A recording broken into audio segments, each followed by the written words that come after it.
Mr Deputy Speaker. Right, Greens private member's time. Honourable Member for Clark, Ms O'Connor.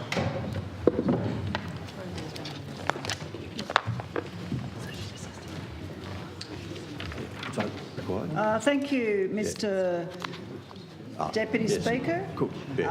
Calling on the motion in my Number. name, notice of motion number 63. Notice of motion number 63. And we will be requiring A vote. a vote. And, Mr Deputy Speaker, it gives me no joy at all to read out the text of our notice of motion.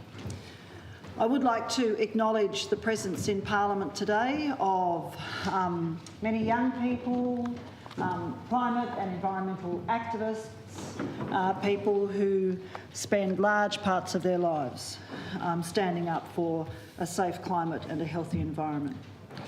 Mr Deputy Speaker, on tomorrow I will move that 1. The House acknowledges that the world is in a state of climate emergency. 2. Recognises the critical work of the UN Intergovernmental Panel on Climate Change.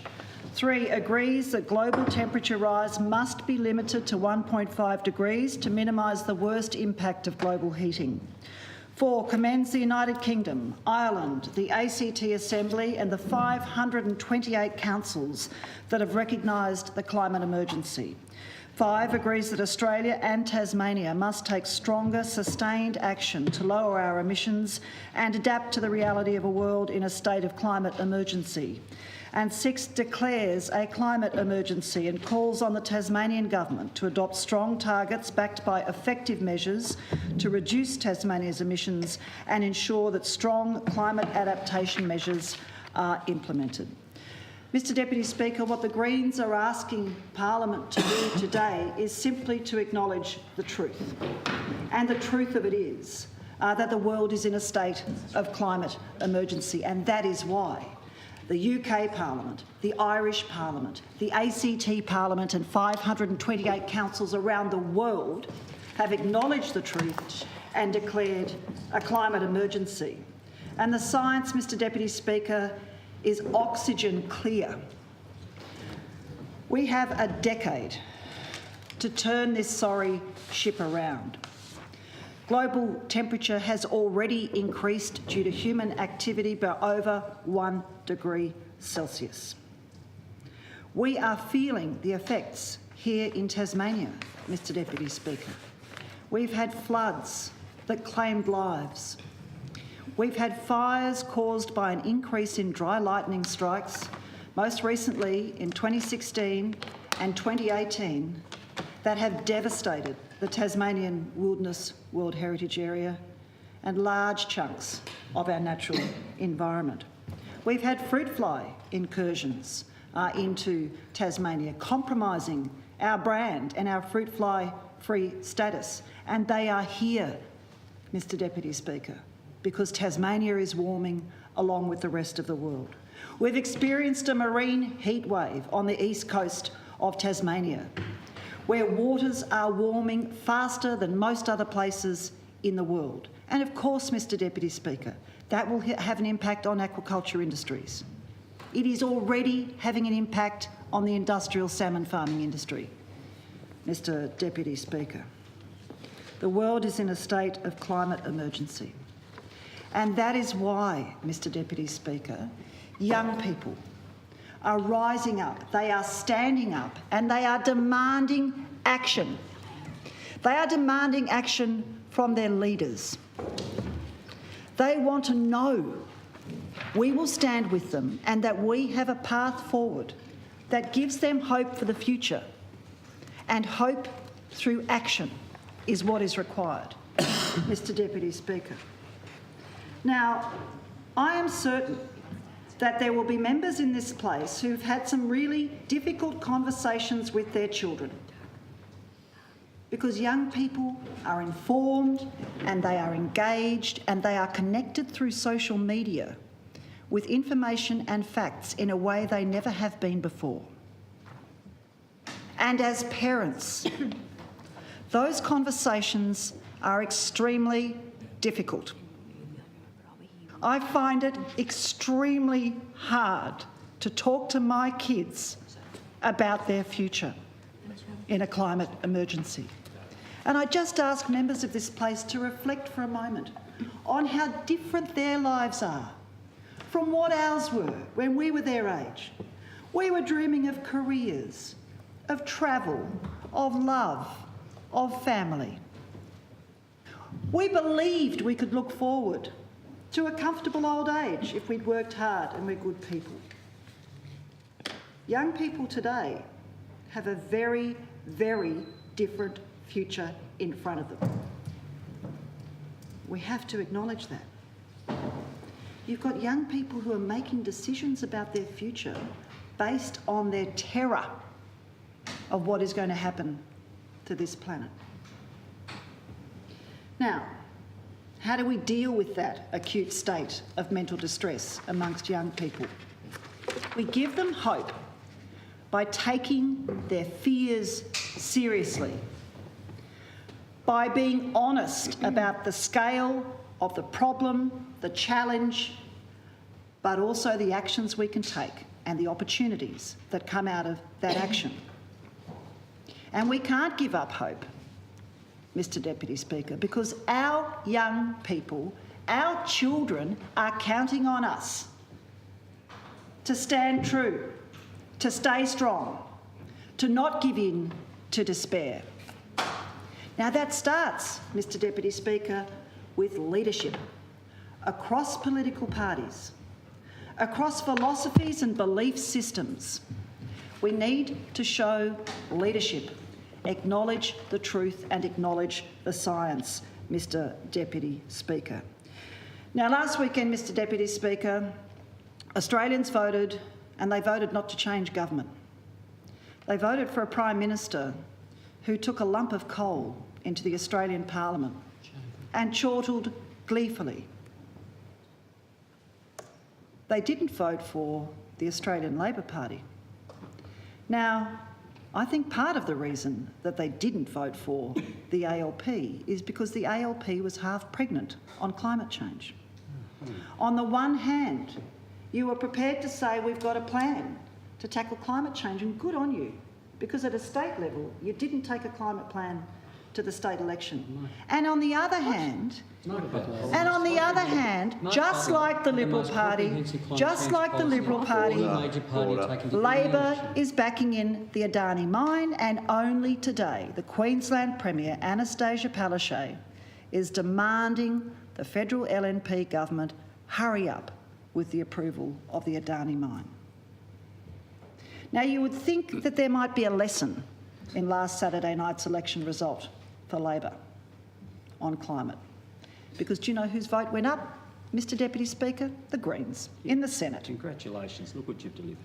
The Greens in the Senate, right? And that is because people who care about real action on climate change needed to know there were people in the federal parliament who would never let up and who would stay true to young Australians and map out a plan to deal with this existential threat that we face. Now, Mr. Deputy Speaker, we initially drafted this motion. It was a little bit political. It was still true, but it was a bit political. So we amended it. We sought feedback and we accepted that feedback. And that's why the motion is simply a statement of fact, because we want members of this parliament to support our notice of motion.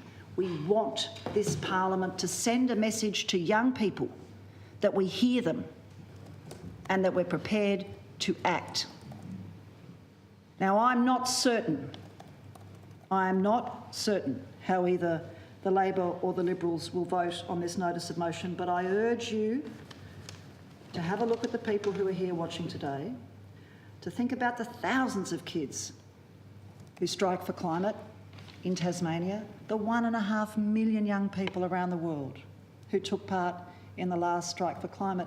And I know there are members in this place from the other parties whose children participated in the climate strike. Those kids need to hear from us, and they need to hear from us today, Mr. Deputy Speaker. Now, the question's been asked, why declare a climate emergency? What is the purpose of declaring a climate emergency? Well, the declaration of an emergency, Mr. Deputy Speaker, drives action. There's an organisation, the Climate Emergency Declaration and Mobilisation in Action Global Organisation, and this is what they say about the importance of declaring a climate emergency. A climate emergency declaration issued by a body in authority, such as a government or local council, can be a powerful catalyst for community-wide action if paired with a clear action plan. And they quote psychologist Dr. Margaret Salomon, founder of the Climate Mobilisation organisation in the United States, who's written a book about leading the public into emergency mode. She uses the term emergency mode to refer to the flow state in which people temporarily set aside business as usual and focus intently on determining the safest course of action and doing whatever is required right now to deal effectively with a threat. And I quote Dr. Salomon, "To evaluate whether we're currently in a climate crisis, the public will look to each other and particularly to the climate organisations, writers and leaders. Are they calling it an emergency? Does the tone of their writing and statements convey alarm and a passionate desire for massive action to avert imminent crisis? Are they demanding an emergency response? Are they acting like it's an emergency? Are they themselves in emergency mode?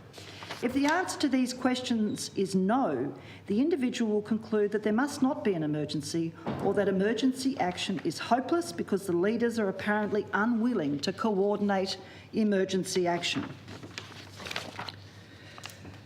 Now, Dr. Salomon goes on to talk about the thousands of school strikers and many others in the community who are already feeling very afraid. And the word I'd put on it, Mr. Deputy Speaker, is terror.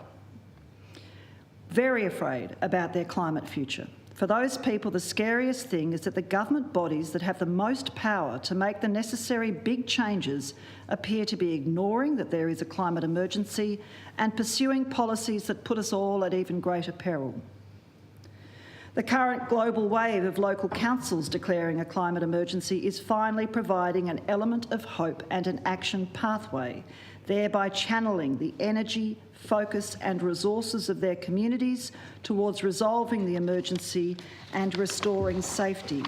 And it's a fact, Mr. Deputy Speaker, that human beings have risen to the challenge when an emergency has been declared and worked towards the common good. Now, if there is one issue on which we should be able to put aside all political differences, it's this one. And imagine the message that we could send today if the Tasmanian Parliament stood together and said, yep, we accept the science, we accept the facts, we will state the truth and declare a climate emergency. That sends a clear message to the community that we take their concerns seriously and we will work constructively towards a more climate resilient Tasmania, Mr. Deputy Speaker. Now, I'm sure members of the House have received a number of emails from people about the Greens notice of motion that we brought on today, and I just want to quote Dr. Jane Gorman. The climate emergency motion is critical because, one, many of the Australian public do not grasp the enormity of the threat posed by climate change and biodiversity loss. The alarming statements coming from bodies such as the UN, the IPCC, the World Health Organisation, security agencies, the International Monetary Fund and the World Bank are not reflected by the Australian media. The declaration of a climate emergency is one step that will help the general public appreciate the threat we're facing. Two, the LNP did not take a credible climate policy into the election, and this means that leadership on both mitigation and adaptation must be assumed at local and state government levels. Three, globally, action on the climate crisis is not progressing at a rate that promises to avoid some of the worst-case scenarios. It is certain that a worsening of climate instability is already locked in and Tasmania is at significant risk. The Tasmanian State Government must look urgently at adaptation measures to protect its infrastructure and the health and wellbeing of its citizens. And Dr. Gorman, of course, is writing from her background as a medical practitioner, which gives her knowledge of, one, the serious threat to human health posed by fossil fuels, climate change and biodiversity loss. Already the Tasmanian fires earlier this year have had significant effects on the physical and mental health of Tasmanians, not to mention financial losses. Events like this will become tragically more frequent unless urgent action is taken. She notes the immediate health benefits that arise from climate mitigation and adaptation measures. And one of those immediate health benefits, of course, Mr Deputy Speaker, applies to the mental health of young people. It gives young people hope to know that their leaders stand with them and take this seriously, because at the moment, young people, young Australians, are suffering.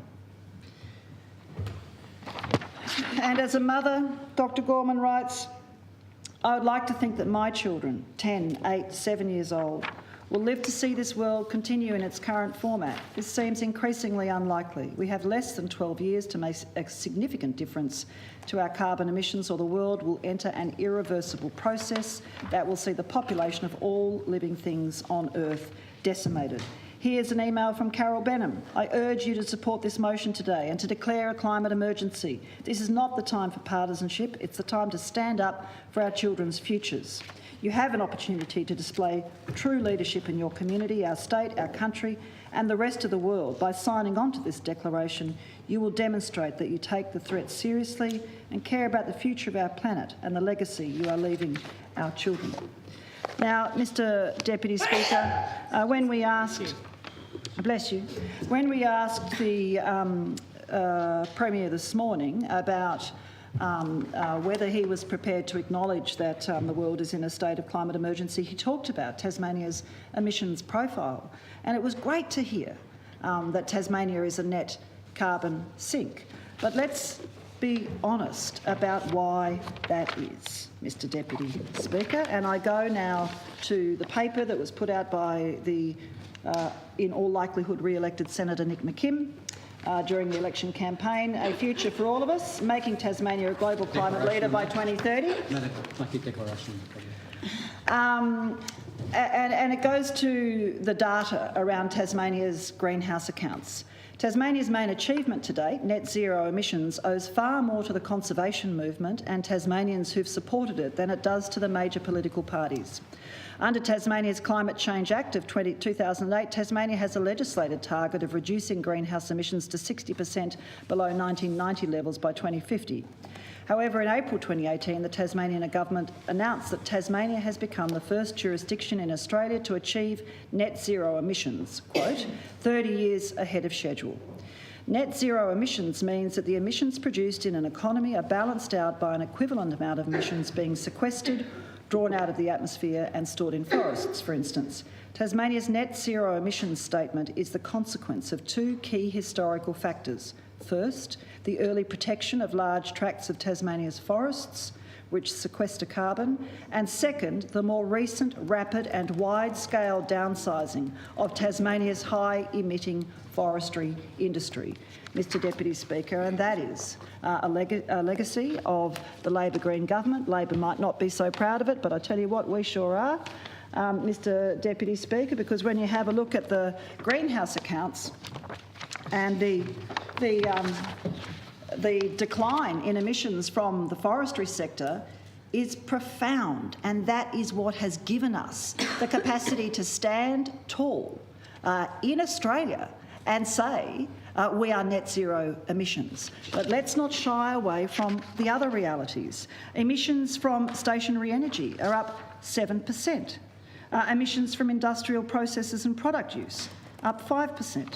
So there's a long way to go, Mr Deputy Speaker, and Tasmania, through our history, through our renewable energy, our beautiful carbon sink forests, we can be not only a national leader on climate, we can be a global leader on climate action, on mitigation and adaptation.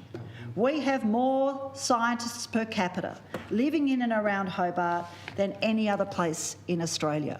We have a wealth of climate expertise right here on our doorstep. Let's really tap into it, Mr Deputy Speaker.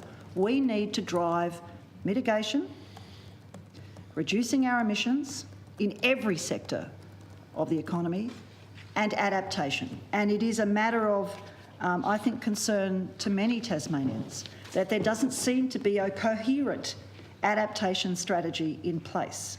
Now, I know the Minister will stand up shortly and make some comments about work that is being done, and I want to acknowledge that the people in the Climate Office are outstanding public servants.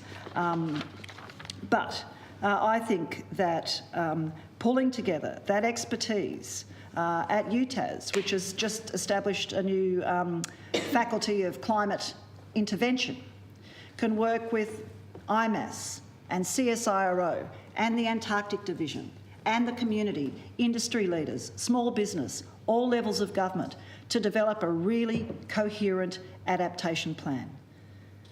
This is the work government must be doing in this century, at this time.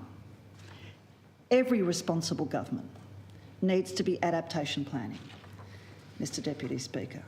We are a vulnerable island community. There was some fantastic work that was done under the Labor Green government where we worked with communities and local council on adaptation pathways. Yep. You take people with you. You're honest about the future. You present possible choices. And then there is ownership of the direction that is taken and a collective will, Mr Deputy Speaker. So I want other members to make a contribution, and I would ask that Dr Woodruff is given an opportunity to wind up for the Greens. I'll simply say this, Mr Deputy Speaker. This is a matter of justice, of climate justice. Justice for young people so we can give them hope for the future. Justice for socio-economically disadvantaged who we know will be the worst impacted by the extremes of global heating. People who are living in substandard housing, young people, the elderly, Mr Deputy Speaker, and people who live in developing countries. Only 2 months ago, 2 cyclones in quick succession slammed into the east coast of Africa, into Mozambique, wreaking utter havoc. And nearly at the same time, unprecedented floods in Iran. Last month, a massive unseasonal cyclone slamming into India and Bangladesh, Mr Deputy Speaker. When the sea levels rise, Mr Deputy Speaker, it will be the poor and the dispossessed who are the worst affected. The rich, they'll be in their ivory towers. You know, they'll have put every measure in place to protect them and their own children. But we have a responsibility as leaders to remember the people of Mozambique and Bangladesh and Iran, communities all over the world that are already feeling savage impacts of global heating, and that's with a temperature rise of just over 1 degree. And what the IPCC is telling us, Mr Deputy Speaker, is that we're on a trajectory of 4 to 5 degrees of warming by the end of this century, of sea level rise of up to 2 metres. And what we know now is that the scientists were wrong about one thing. They were wrong about how fast this would happen. So we're not talking about our grandchildren's future, we're talking about our own children's future. Now surely, Mr Deputy Speaker, that brings it home for people in this place. You know, we should have a conscience vote on something like this, surely. Now the UK Parliament's a Conservative Parliament. You know, you wouldn't call the Irish Parliament a pack of radicals. But you know, so we've got establishment parliaments who are prepared to declare a climate emergency. Mr Deputy Speaker, we are in a state of emergency, and this parliament should have the courage and be prepared to show the leadership to declare that. Send a message to young people that we care about their future.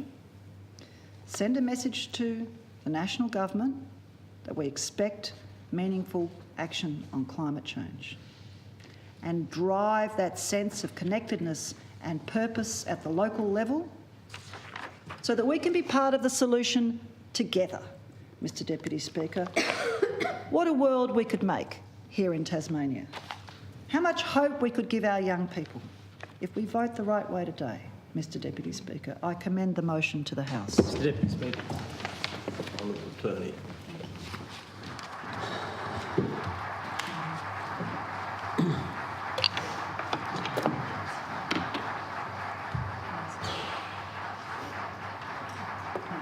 Okay. Well, thank you to the Honourable Member for Clark, Ms O'Connor, for bringing on this motion. And there was a question, of course, or two questions directed in question time today in relation to the issue of climate change, the first one being to the Premier. And I just wanted to restate quite clearly what the Premier had stated in his answer to his question from the Greens, and that is that it is a very important issue for Tasmanians. Indeed, it's an important issue for the world, but it's an important issue for Tasmanians as global citizens and, of course, for our government. And that's why we have released Climate Action 21, and as anticipated, the member for Clark won't be surprised that I will wave around the document of Climate Action 21, but I will also wave around the document called the Implementation Plan. Both documents are publicly available, and it does set out this government's commitment on the issue of climate change and all of the initiatives and actions that we have within Climate Action 21. And our implementation plan for that. I accept what Ms O'Connor has just said in relation to working together with climate change researchers, and that work is, of course, being done, and we are world leaders in Tasmania. And we should be proud of that. We should be proud of it, and we should embrace all that we do to address the climate change challenge. And I'm again drawing on the words that the Premier used, certainly as our party leader and indeed the Premier of this state. And it demonstrates to all people concerned, and especially, as Ms O'Connor has highlighted, to younger Tasmanians. But we do have to show a leadership position, and I think that's precisely why we need to be very careful also about the language we use.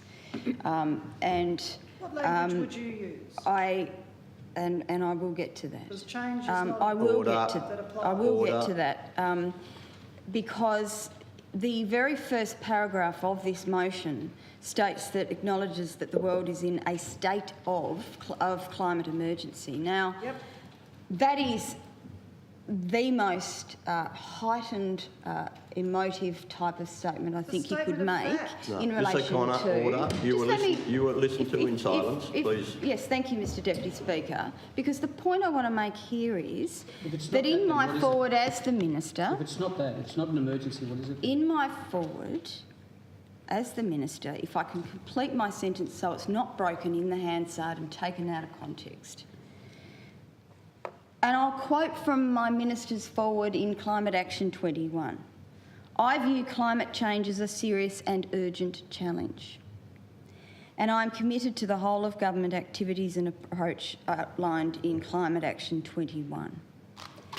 The actions under Climate Action 21 will support business, industry, local government and the community to reduce emissions and adapt to the impacts of climate change. I am proud of the achievements the Tasmanian community has made to date in responding to climate change. Of particular significance since the release of Climate Action 21, which I did so last year, was confirmation in February 2018 that Tasmania achieved zero net emissions in 2015 to 2016. This is a notable achievement, as Tasmania is the first jurisdiction in Australia to achieve zero net emissions. This positive result encourages Tasmania to further its ongoing abatement efforts and to increase production of renewable energy as we work towards our goal to make Tasmania renewable energy self-sufficient by 2022. And we're on track for that, and I'm going to run through that if time allows, Mr Deputy Speaker. I go back to my forward. Tasmania has significant advantages in responding to climate change, including our world-class climate science capability located in Hobart and our low-carbon economy, with over 40% of our land mass held in reserves and operating as a carbon sink. The Tasmanian Government is committed to harnessing the opportunities and responding to the risks that climate change presents as we continue to take practical action to build climate neutral and climate resilient communities. We will continue to collaborate and work with our stakeholders as we implement the important actions under Climate Action 21 in recognition that all Tasmanians have a role to play in responding to climate change. I'm reading that out deliberately because all too often it's peddled out there that this government doesn't care about these issues. We do.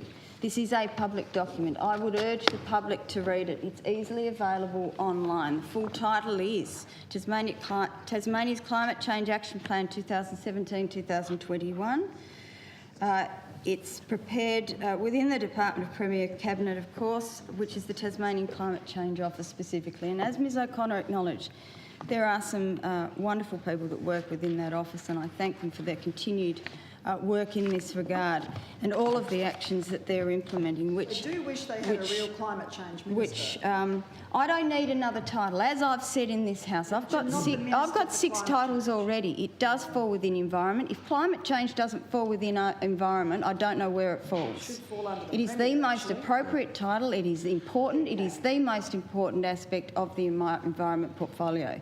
Members will have the time within the environment allocation that we agreed on this morning, 2.5 hours during budget estimates.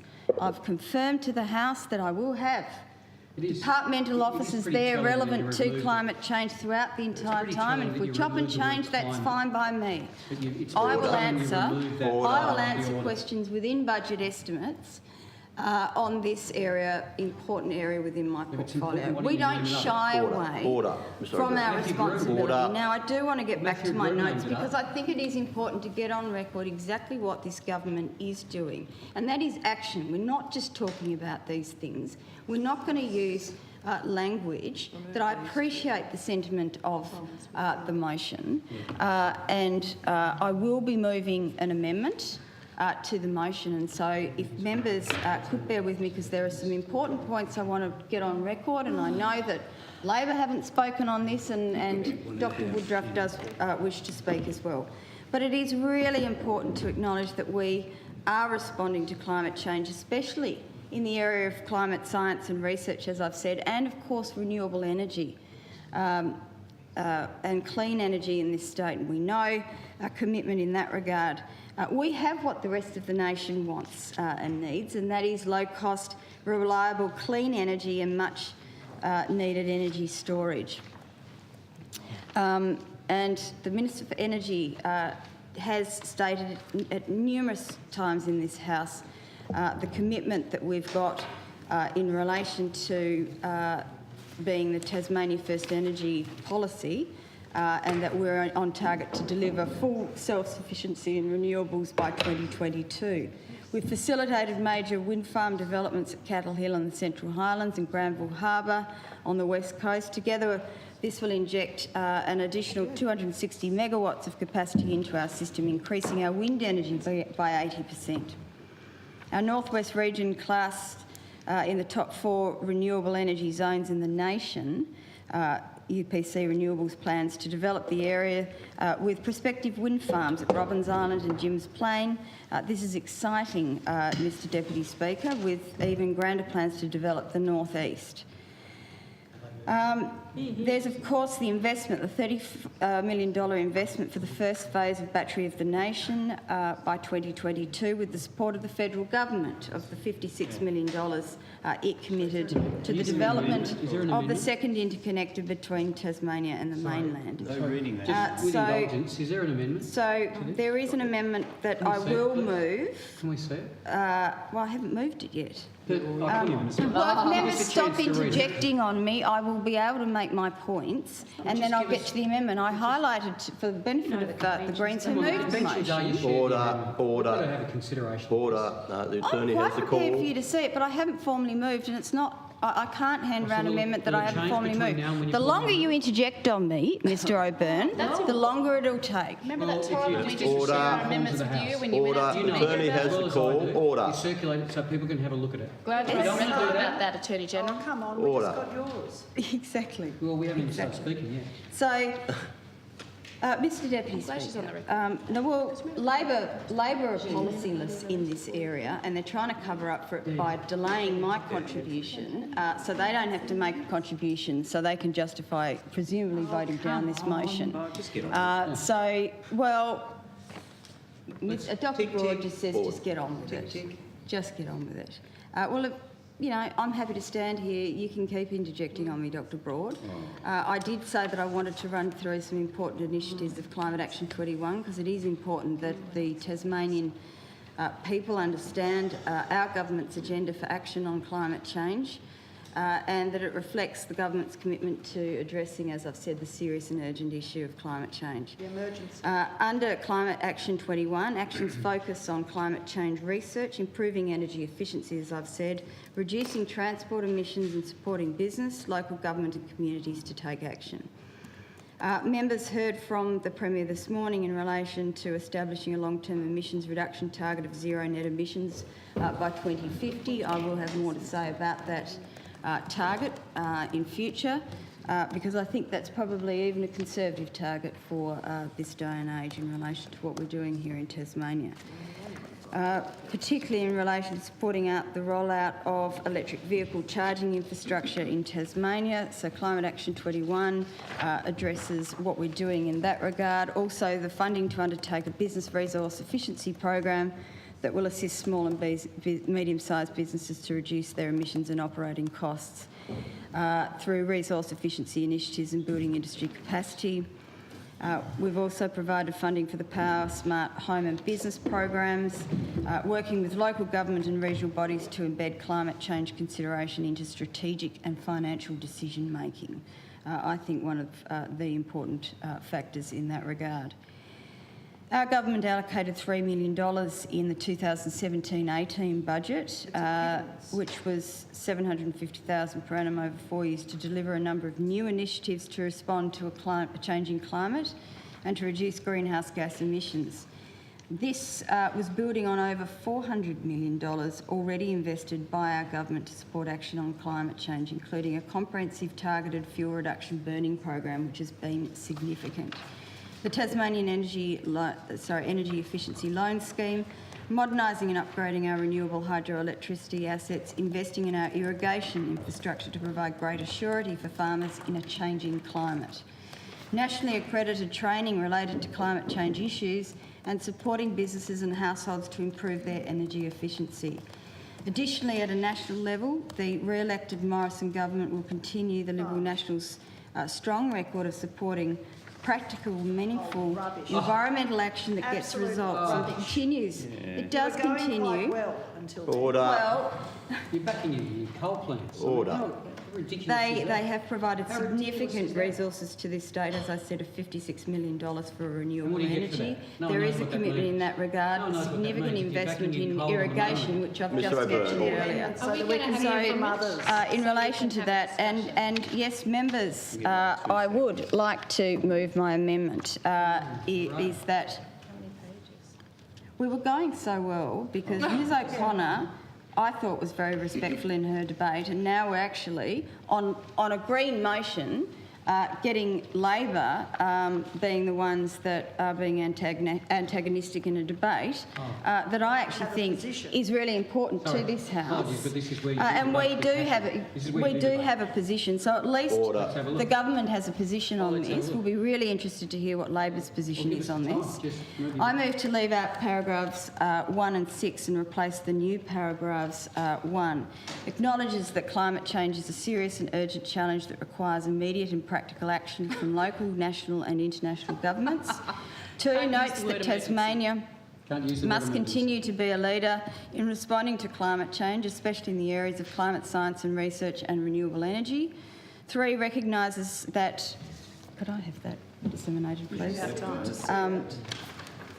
Recognises that Climate Action 21, Tasmania's Climate Change Action Plan 2017 to 2021, sets the Tasmanian Government's agenda for action on climate change and articulates how Tasmania will play its role in the global response to climate change. 4, notes that Tasmania was the first jurisdiction in Australia to achieve zero net emissions in 2016 and the government's Tasmania First energy policy is on target to deliver full self-sufficiency in renewables by 2022, with the Tasmanian government investing up to $30 million for the Battery of the Nation project, and with support from the federal government, $56 million to progress a second So you don't want us interconnector. to support your 5 amendment, clearly, notes that because the of the way it's Tasmanian written, government has just like committed Labor. $3 million It's all in funding to politics to support you the people delivery all of the climate time. change action plan, and that these disgraceful. actions include A, establishing a long-term emissions reduction target of zero net emissions by 2050, B, supporting the rollout of electric vehicle charging infrastructure in Tasmania, C, delivering a business resource efficiency program that will assist small and medium-sized businesses to reduce their emissions and operating costs through it, resource efficiency initiatives and building industry capacity, D, funding for the Power Smart Home and Business programs, which provides financial support over 2 years to conduct energy audits for small and medium-sized businesses to identify opportunities to improve energy efficiency and to reduce power bills and emissions, and helping low-income households reduce their energy costs through support and education, energy efficiency audits and low-cost upgrades, and E, working with local government and regional bodies to embed climate change consideration into strategic and financial decision-making. 6 notes that the $3 million in funding builds on over $400 million already invested by the Tasmanian government to support action on climate change, including a comprehensive targeted fuel reduction burning program. B, the Tasmanian Energy Efficiency Loan Scheme. C, modernising and upgrading our renewable hydroelectricity assets. D, investing in our irrigation infrastructure to provide greater surety for farmers in a changing climate. E, nationally accredited training related to climate change issues. And F, supporting businesses and households to improve their energy efficiency. So, Mr Deputy Speaker, I know that other members wish to speak. It is important to note that the state government recognises that climate change is a serious issue that requires local, So national and you've cut and pasted international your action. QTB to turn this into a political exercise. No, we've had no QTB. Yeah. Oh, so it's not a question time. You asked the question of the Premier this morning. Through the chair, Greens- please, Attorney. Well, And Mr Deputy order. Speaker, I've The just Attorney been, has the call. allegation's just been put that I've just read out a DD, reproduced a DD. I haven't reproduced a DD. The question from the member for Clark, Ms O'Connor, to the Premier this morning, is she calling her own question a DD now? I don't know. But This but- is written so but- that we can't support it. But you know no, that. it's not written. It's for important heaven's to sake, note it's what Tasmania is anti-science. doing as a global leader in this space. All too often, it'd be really nice to have the Greens' support for exactly what Tasmania has achieved and is continuing us to a achieve So in it's not an accordance with emergency. Climate Action So that's your 21. point. It's not an emergency. I have said it's a serious and urgent issue, So it's not an and that we emergency. need to act on these things Right, okay. rather than using. We are leaders, and we need to be careful about our language and calling that the world is in a state of emergency. A state of emergency. Our wording, our preference is that this is a serious and urgent issue. Yes, sir. No, So, you know, they think you I've just said what we're But you don't prepared agree to it agree is to. an You don't agree The it is an amendment is emergency. there. I'm not You going to don't fall agree it into is the trap because of you- what Labor are because trying to you've do, and that removed is so that emergency they don't out. have to get a position on the record they want to run out of time. chance. So I'm going Oh, to we finish tried to my jump and debate so beat that you. Labor Tried can to actually jump. Tried to state jump what ahead of their you. position is on Yeah, yeah. climate change, because Order, the government order, clearly order. has a position on climate We believe it is change. an I've emergency. just put the amendment to the motion. I urge members to seriously we're not going to consider support your agreeing shopping to that. list. Disingenuous shopping list. Honourable Member for Braddon, Dr Broad. At least we have a policy. Thank you, Mr Deputy Speaker. So I'm speaking on the amendment. So what we have before us is a shopping list of pretty much talking points that have been used in this place a number of times. Now, I was seeking the call. I did make the jump. The idea that we did not want to have a say on this is factually incorrect, and you should withdraw that statement. Yeah. What we wanted to do, we were seeking to amend, and we won't have the opportunity now in the limited time left, to strike out clause 6 and instead insert the following clause, which is to acknowledge that the scientific evidence of climate change is overwhelming, notes that forestry will play a key role in replacing carbon-intensive products like concrete and steel, which while also acting as carbon sinks. Notes that Tasmanian mineral resources like zinc, nickel, tin and copper will be increasingly important for transitional technologies like battery, solar panels and electric cars. Agrees that there is a responsibility for government to ensure that there is a just transition for working people that rely on carbon-intensive industries for their livelihood. 10, rejects political stunts that divide our community, for example, the car convoy during the federal election that enraged and polarised communities and delivered a political victory to those who oppose any action on climate change. And 11, calls on the government to report twice yearly to the Parliament on progress to meet strong targets backed by effective measures to reduce Tasmania's emissions and ensure that strong climate adaptation measures are implemented. What we have. So we acknowledge, by leaving in section 1, we do acknowledge that the world is in a state of climate emergency. But what we want to see... But what we want to see...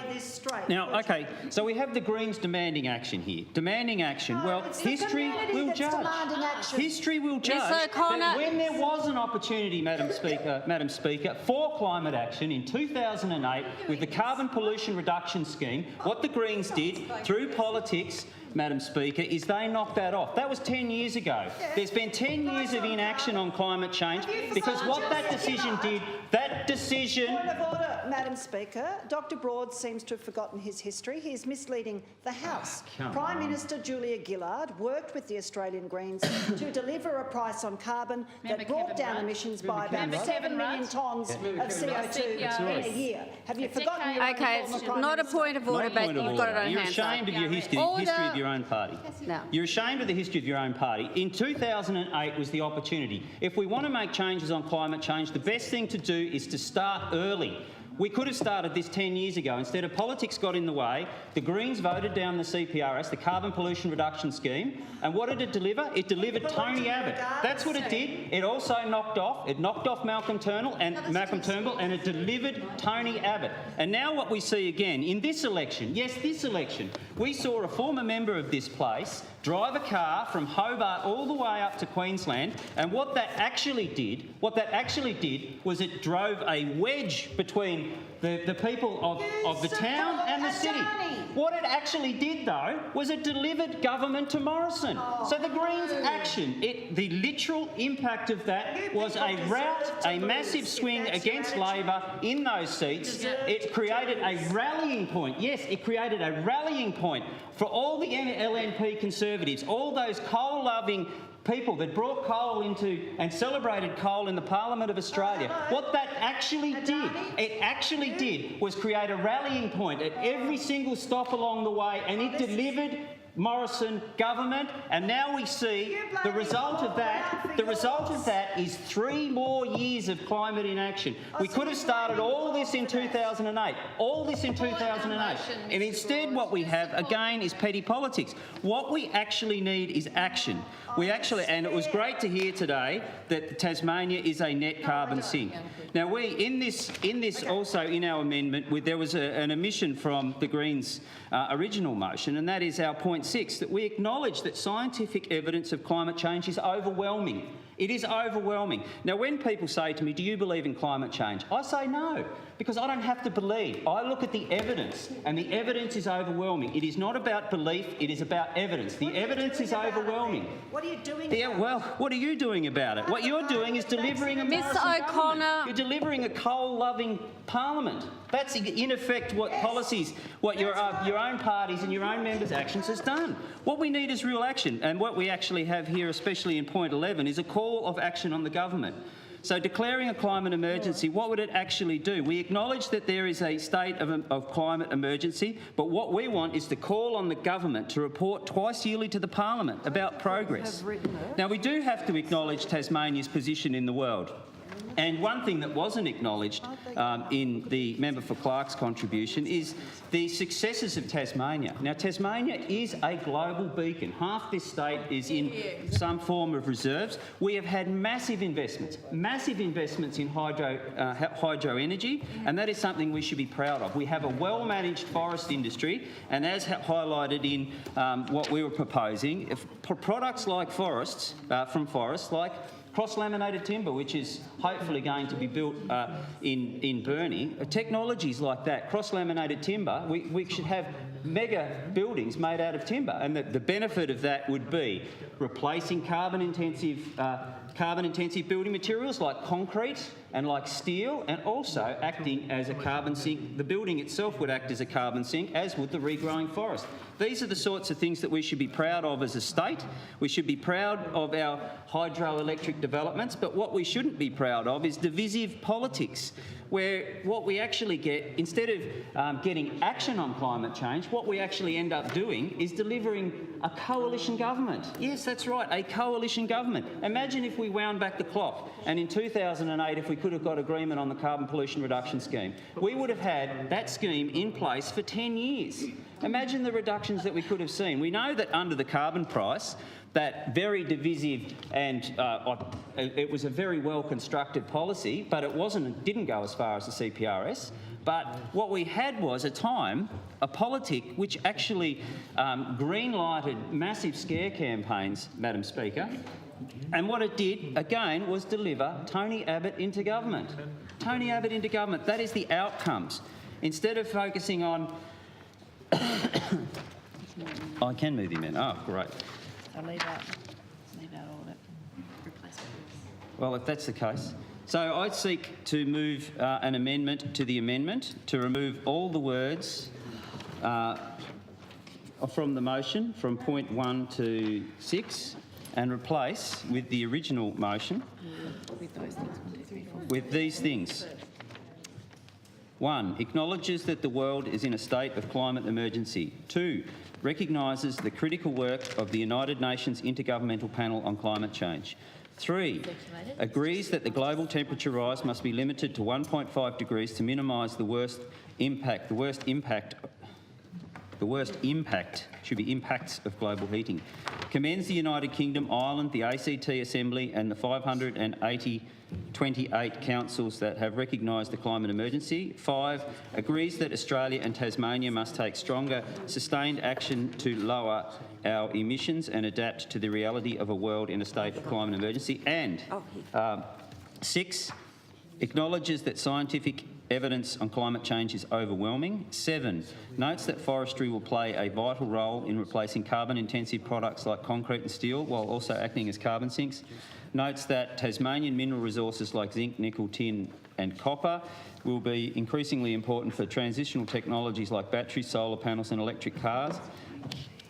Agrees that there is a responsibility for government to ensure that there is a just transition for working people that rely on carbon-intensive industries for their livelihoods.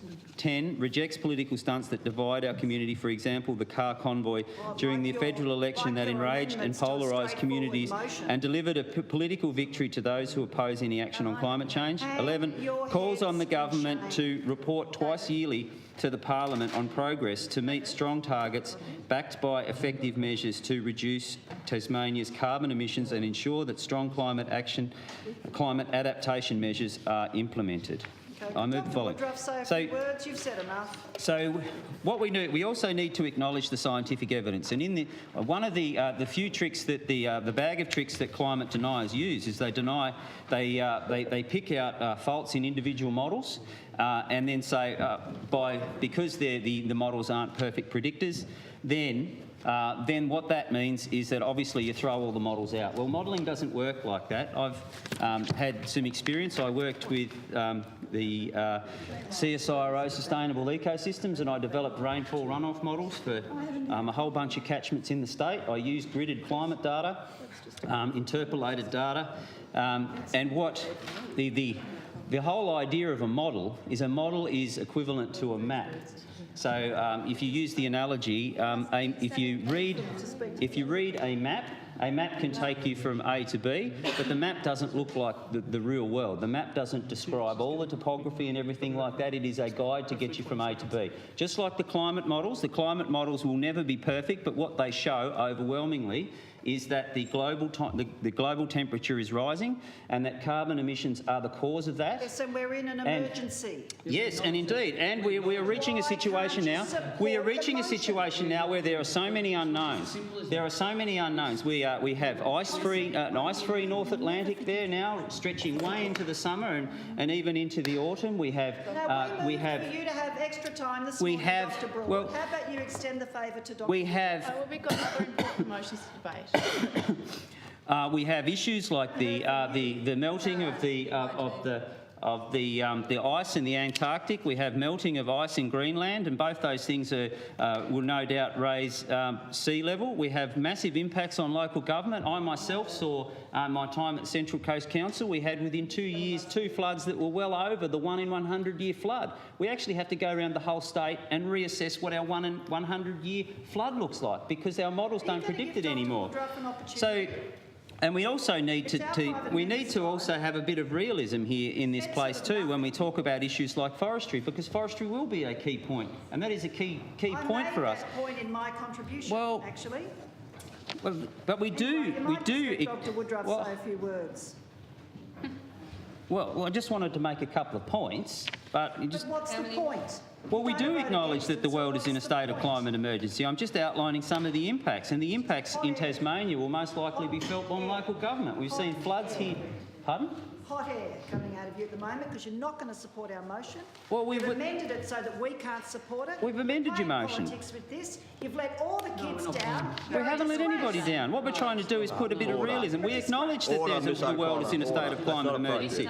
We've left your point 1 in there. We have done that.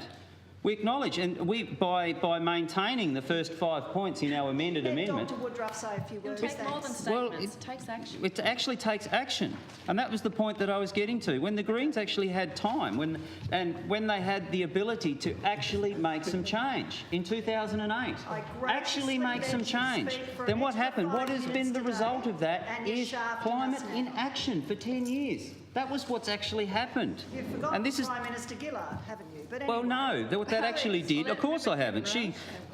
Prime Minister Gillard, I think, will go down in history as one of the better Prime Ministers because of the challenges that she had. She didn't have the numbers in the lower house or the upper house, and yet she delivered things. She delivered things like the National Disability Insurance Scheme. What an amazing thing to do in a parliament where you didn't have the numbers in the lower house or the upper house.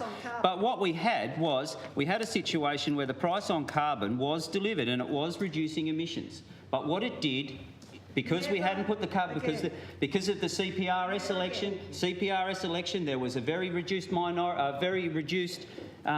there was a minority government from that election, and that ended up delivering Tony Abbott to us. And it delivered Tony Abbott, just like this last series of stunts. I mean, the Greens should be congratulated. They've got themselves their one senator in each state. Well done. But as a result of the Green stunts along the way, what you've actually delivered is a Morrison government. You've delivered a Morrison government. That little the car rally all up Western Queensland, what that did was create a rallying point. Now what we're going to see is another 3 years of inaction. We do acknowledge the scientific evidence, Madam Speaker. We do acknowledge that there is an emergency, but we also recognise, as the member for Clark recognised, that Tasmania is actually a carbon sink, and we should be very proud of that. That's something that probably not a lot of people know. We are actually punching well above our weight. Our continued investments in wind farms, for example, will only add to that.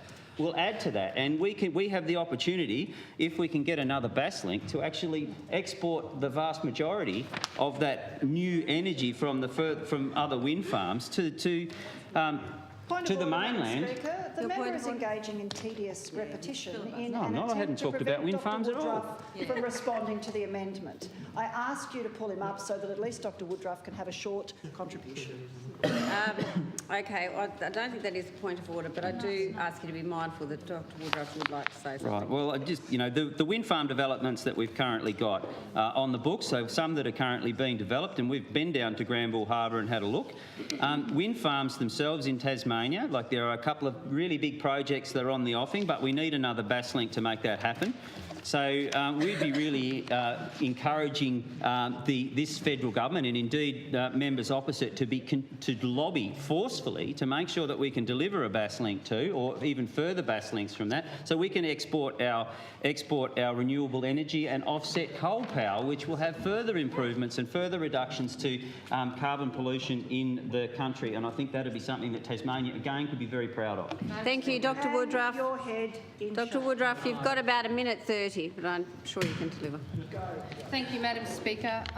Well, what a tragic display from both the Liberal and the Labor parties, and I apologise on behalf of everybody who is listening to this debate today, online, via Instagram later, for the lack of unity in this parliament. We simply came here today to move a motion that has been moved by hundreds of jurisdictions around the world, that came on the back of the United Nations' incredibly strong evidence about the impacts for the planet of the increasing climate heating, about the global extinction crisis that is facing us. 1 million species, Madam Speaker.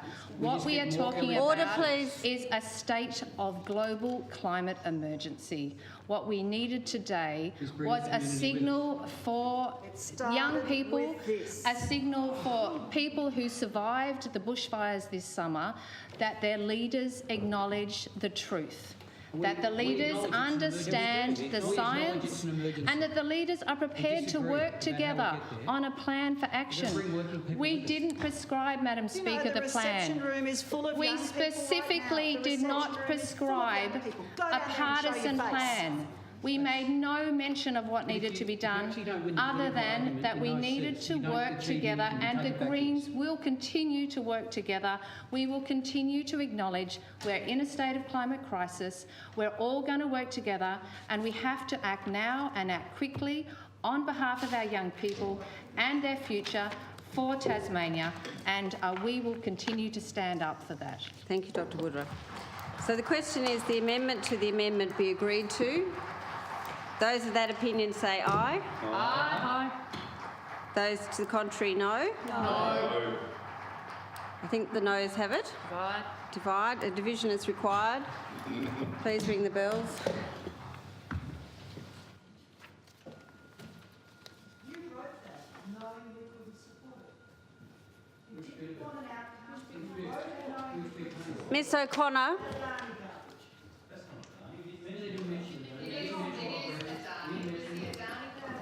Thank you. Order. Now listen, this is a very emotive debate, and I understand everyone's hot under the collar, but you must respect parliamentary tradition and calm down. Let's just deal with this. So are the whips happy? No. Are the whips unhappy? Good, so am I.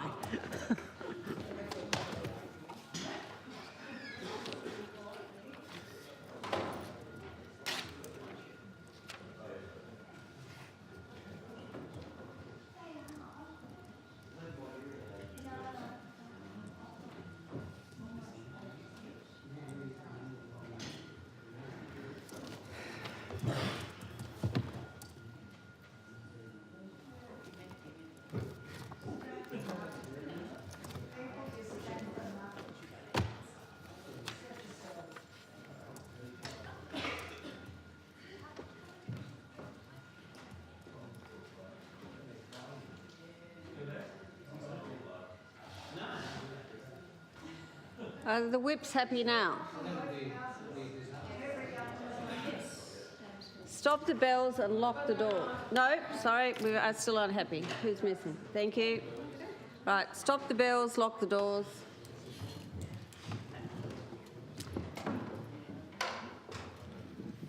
The House will divide. The ayes will pass to the right of the chair and the noes to the left. And I appoint the Honourable Ms Dow teller for the ayes and the Honourable Mr Tucker teller for the noes.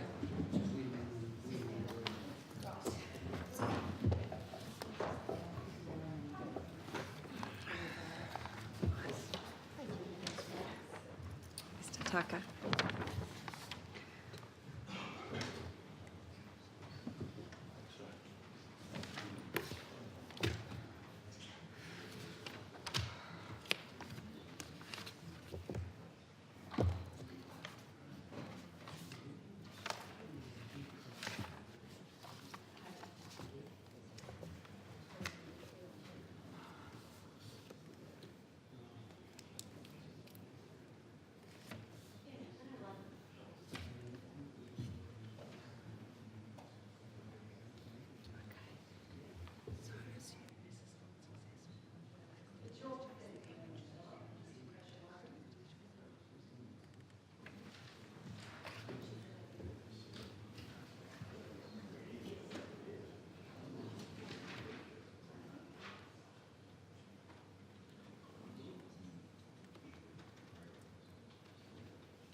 So the result of the division is ayes 10 and noes 14.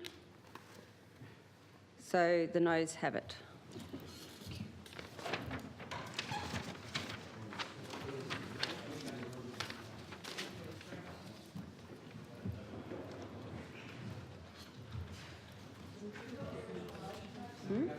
We'll do the next one. Yeah.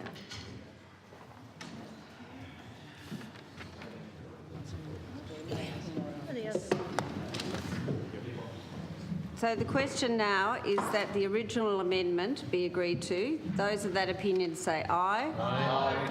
Those of the contrary, no. No. Right, that's tough. I think the ayes have it. Divide. Division required. Ring the bells. Oh, you're all here anyway. So.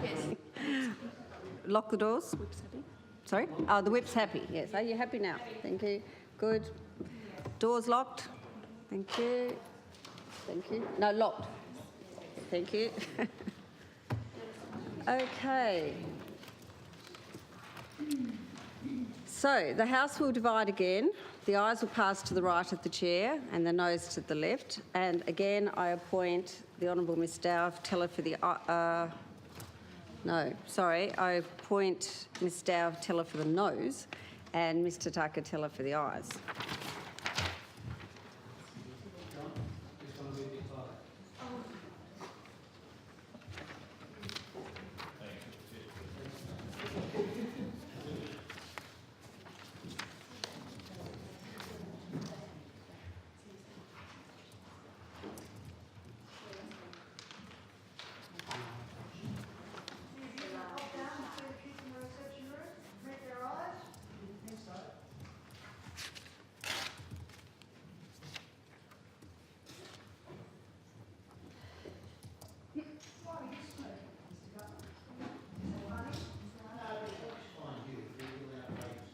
Excuse me. Mr Bacon, you're not helping.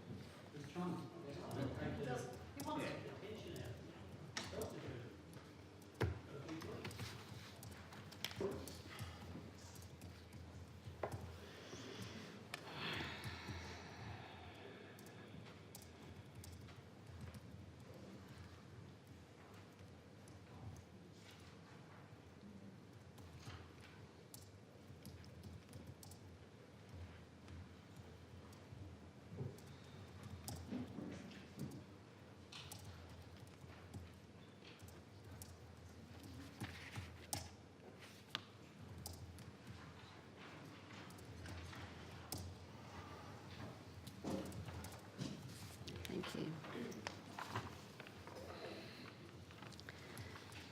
So the result of the division is 12 ayes and 12 noes.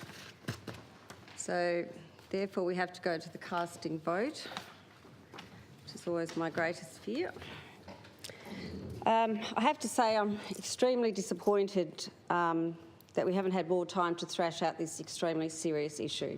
I do think it's an issue of our time and it is something that needs to be dealt with. Had I still been in council, I would have supported the Greens motion without doubt, but I'm not in council, I'm in the Parliament, I'm a member of the government and there are bigger issues at play. There were certainly some very good points I thought made in the Labor amendments, but I couldn't agree with all of them. So I'm going to just say, and if everyone could just be calm until I'm finished, because I'm sure, as I've said, this is a very emotive issue. I want to place on record that climate change is an issue that I personally am very passionate about. And I want to put this on public record because I believe the threat of climate change is real and immediate. I believe that if the present generation fails to handle climate change threat as boldly and swiftly as possible, then we risk leaving our coming generations with a catastrophic damage that could be irreparable. However, I also believe that governments must be careful not to create unnecessary sense of fear, panic and alarm in relation to climate change. Well, there is, and I accept that. I believe that this approach only plays into the hands of the climate change sceptics who will use any overreach such as narrowly missed climate projection targets as an excuse to claim climate change is not real. Instead, I believe it's far better for governments to focus on explaining the impact of climate change in a calm and measured way. This must include governments explaining the real action they are taking on climate change. I also believe that everyone must do their bit in the fight against climate change, and for me, I intend to use my time in this place to be a champion for change. And I will do this by focusing on ensuring that government delivers on practical and tangible actions to address climate change, including those in the Climate Change Action Plan, which I have been assured is under constant review. I also believe the government can and should do more to promote the work it is doing to address climate change, particularly those actions included in the Climate Change Action Plan. I urge the government not to be afraid to champion climate change because no political party, Greens, Labor or Liberal, should have a monopoly on good environmental policy. I believe climate change actions must begin at home, and for this reason I'll be bringing forward a range of practical changes to the operations of the Tasmanian Parliament as of today that will help address climate change. These changes will be discussed at the next joint House committee meeting, which I have called for already. Finally, I want to say that I respect the Greens' passion and commitment to the issue of climate change, and I acknowledge this motion has been brought forward for debate today in good faith and with genuine concern. And I would like to place on the record that the Greens, in my time in the Town Hall, taught me a lot, and I'm very grateful for that. However, for the reasons that I've outlined, I'll be supporting the government's amendment to the motion, and that's my reason for why I will cast my vote with the ayes.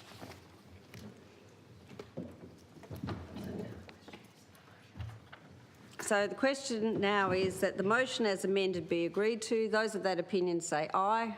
Aye. Those to the contrary, no. No. Goodness me. That means we have another division.